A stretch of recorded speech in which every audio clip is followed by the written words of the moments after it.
За хүүхэд минь эртхэн хөдлөе дөө.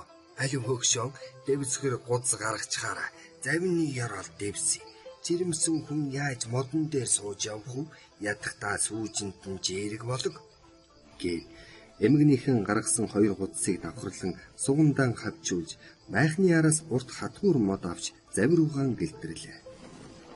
Ингээд удалгүй жирэмсэн бүсгүй нөхөр нь эмгэнтэй хамт 2 талаас нь сугдан майхнаас гаргав. Үүлний чөлөөгөр нар зулайд төөнөн халаа. Үерийн усны ширүүн давалгаанд бяцхан зав дээш цогнолцсон хөөрснөө давалгаа өнгөрмөгц доош нам бууж өвөлцөн хөвсөөр 2 дахь татваргаан 9 минут гаталж гарал хоорондох намуухан урсгалд орлоо. Өвгөн баруун талынхаа сэлүүрийг сул тавьж зүүн гартах сэлүүрээ огцом хүчлэн татхад ус хагас үсэгтэн завны өвчөө цогнолцсон өндийж булингарт хөрөн давалгааг ташуулдан өгсөв. Завны хүчтэй холборлолт тусцсан жирэмсэн бусгүй өндийн суугаад завны ирэмхтэй энэ чацуухан цахран хөөсөрч байгаа ус руу агшнаан тонгоон ширтснэ.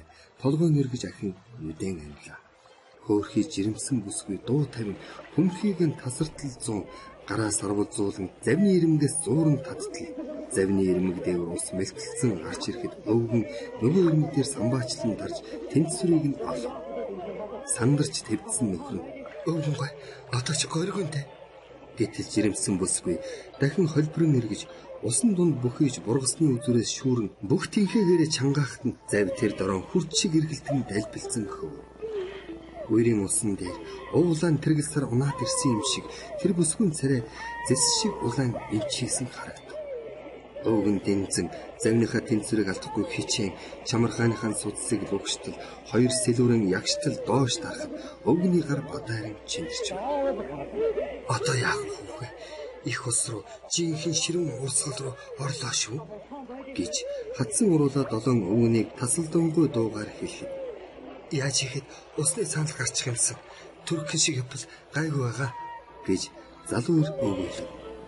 Өвгөн дэмзэн эцсийнхээ тэнхээ шавхан шүд зүүн сэлхүрдэж эхэллээ. Ширүүн урсгалд орлоо.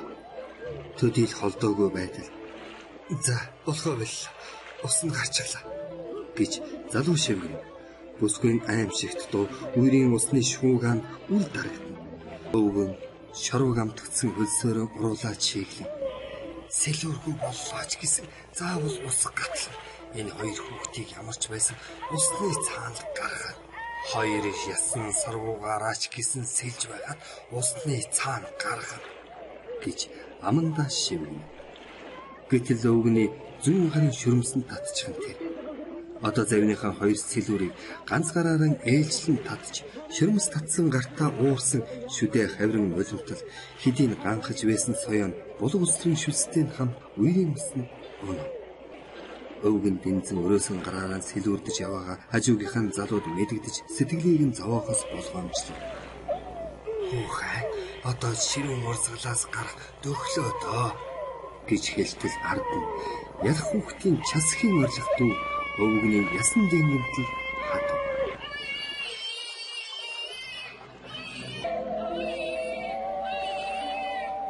Тэр дууг сонсоод өвгөн уртаар амьсгаавн суудлаан засаж суухдаа би одоо 3 хүний амийг дааж явна шүү дээ. Хүн гэдэг чинь ингэхэл гэж чухам ингэхэл гэж амьд явдаг юм байна гэж бодон сэлүүртэхэд зав нь улам чөхөнд болчихсон юм шиг санагдав. Өвгөн хүүхдийн хүй болчихмоор юм байна уу? Гэх дуунаар цочин эргэж харах гэснээр болоо. Юу байдаг цүмийг эргэцүүлэн бодсноо. Дал мөрлөгөө унтсан шодон буурал гэзэгнээсээ хуруундаа ороож гинт угцран татсан өвдсөн чүгүй зөвхөн ширхийх чимээ гарan тугс өвгөний гарт сулран ирэв. Өвгөн чичирсэн гараа мөрөн дээгүүрээ давуулан сарвайхад түүнийг авах шиг болох нь мэдэгдэв. Залуу үер хүүгийнхээ хүй болоо. Бохдоо яг номын нисоор